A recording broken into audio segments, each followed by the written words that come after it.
Have you ever think about where is your garbage go?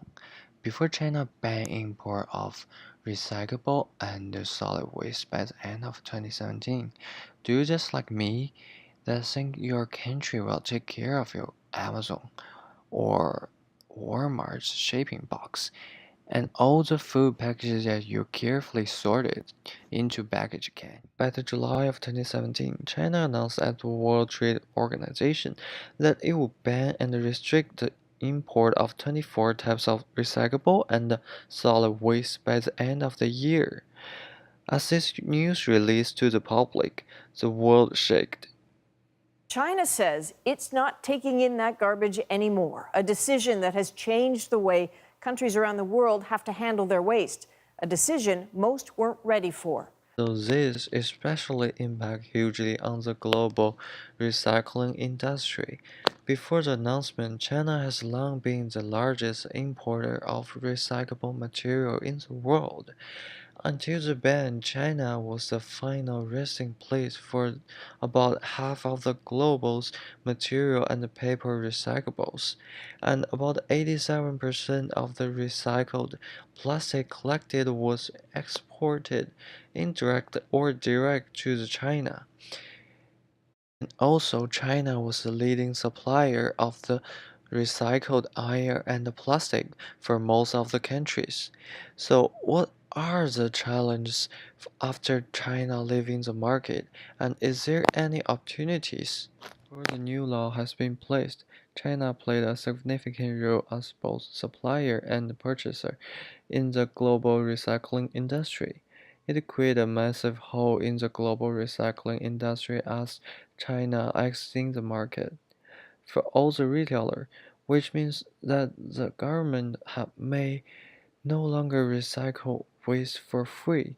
It also will charge some more for any business to dispose of the business waste compared than before.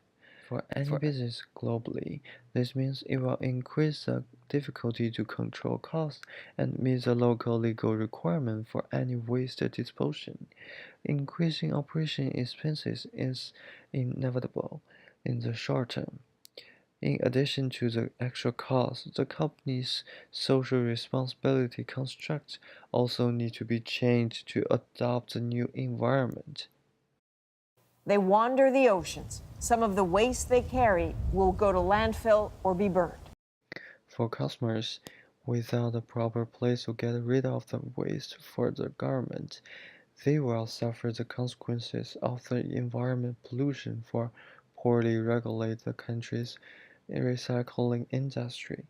And also, as the price of the recycling rise for the government and the business, customers will likely pay more for the product too. Since China rapidly drops the demand for recyclable waste, increasing in supply causes the price keep plugging in, and the falling price of the recyclable waste also began to advantage the import situation of the elsewhere such as India, Malaysia, or Southeast Asia.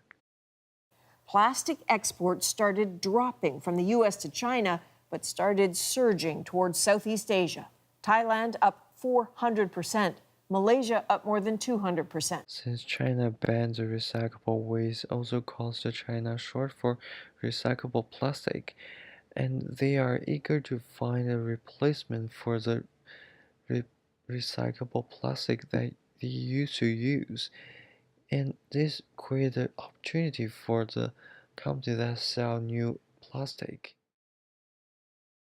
If perfectly usable material is turned away, Chinese manufacturers may have to start making or buying new plastics.